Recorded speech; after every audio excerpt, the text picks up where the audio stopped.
Hey guys, how are you doing? Welcome back to the channel. Hope y'all having a great day. If you don't mind giving us a thumbs up, it really helps push these videos out, believe it or not.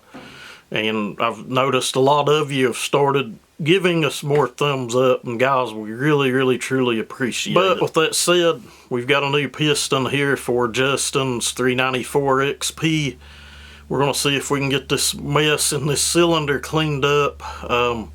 When I tore it down, there was like a fine scratch above the exhaust port's really all I'd looked at, but didn't pay attention to the lower portion of the exhaust port, which is where it looks like the ring had spun around and done its damage, and we're going to have to do some work there. I'm thinking maybe not even running a lower ring on the piston. We'll just have to see, but it's got a big hunk of plating tore out of it, and it's fixable, but it kind of looks like a hot mess at the same time. So we'll have a look at that, and I'll show you guys what I come up with. Check that out, service with a smile. The wife fixed me a chicken bacon ranch wrap, and the daughter just brought it out here. Can't beat that, and it is good too. Sorry to anyone if it makes you hungry. Alright guys, hopefully I've got enough light on it, you can see that. That's actually pretty bad, but I'm pretty sure I can work around it. We'll just have to see. Well, I'm going to put the piston on, put the cylinder on, and actually see if the upper ring drops down that low. We opted to go with a new Meteor piston. It's actually the only one I found that was actually a 394 piston. They are a little different between a 394, 395. I think it's actually the locating pin locations, to be honest with you. Yeah, I'm going to get this mounted up and see how much I can actually grind out of the floor of that port to clean things back up, because we don't want to have, you know, a free port issue. So what we're looking at is even the upper ring drops down in there. So what I'm going to do is get this up on TDC and see exactly how far we can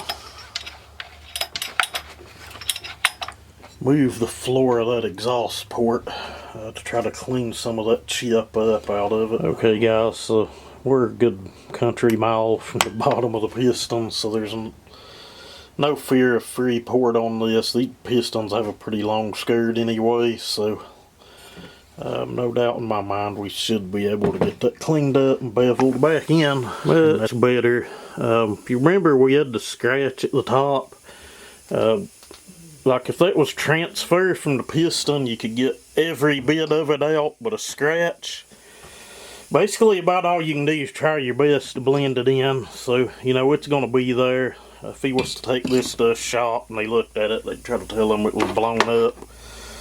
Had that happen, if you build, you know what I'm talking about. You can't feel it or anything, but you can kind of still see it up in there. But I had to lower that floor of that quite a dang bit to get past the chip plating, but it's still a mile from where it would have any troubles with free porting. And I actually had to go in and raise it about the height of the bevel that was there, and re-bevel it all around. So I think the ring will have a pretty good transition in and out of the port, and actually down below it, the upper ring, even after lowering it's still dropping below the floor of that just a little bit, which is fine. A lot of saws do that, but I'm glad that piston had such long skirts on it.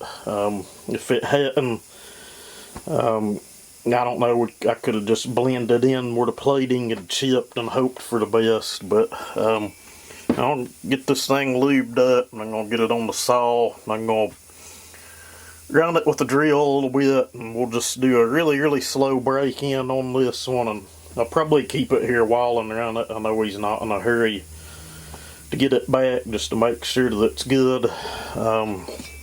I guess it will pick up a few RPMs. We did raise the exhaust roof a couple of degrees from where it was at. I may or may not throw a degree finder on it and check it. Alright guys, I've been running at the drill a little bit, and if you ain't seen anyone do this, I do this on 99% of the fresh builds I do.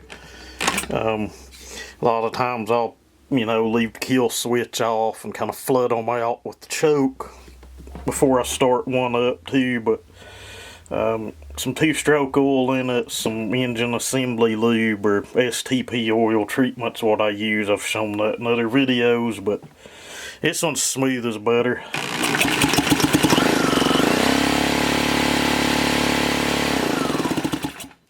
She'll still have a nice thump. Exhaust roof's at 102. I think it was at 104 before, after we dialed in the squish on it. And done our cleanup and polish. I don't think we really gave up much of anything there. It'll still pull a long bar fine with the 102 roof and still have a nice thump, and may even be a little faster than it was, but that's not what we were trying to do here. But mainly just trying to repair a damaged cylinder. But anyway, hopefully the next thing you guys see is this thing running. I've got to put the muffler on it and the recoil, and she'll be ready to go. Well, y'all will see run. Will it blow up? Let's hope not. The decomp's already in. Choke it. Switch on.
She's sounding pretty good. I'm going to run a bunch of heat cycles on it, and then I'm going to take it and use it in the woods a little bit, I think, before I send it home, just to make 100% sure that it's not going to pop. But the transition in and out of that port's pretty dang smooth on the rings, so I think we'll be okay. But anyway, guys, sorry it wasn't nothing real exciting in this one. Just kind of wanted to show the cylinder and show what went into fixing it. Anyway, y'all have a good one.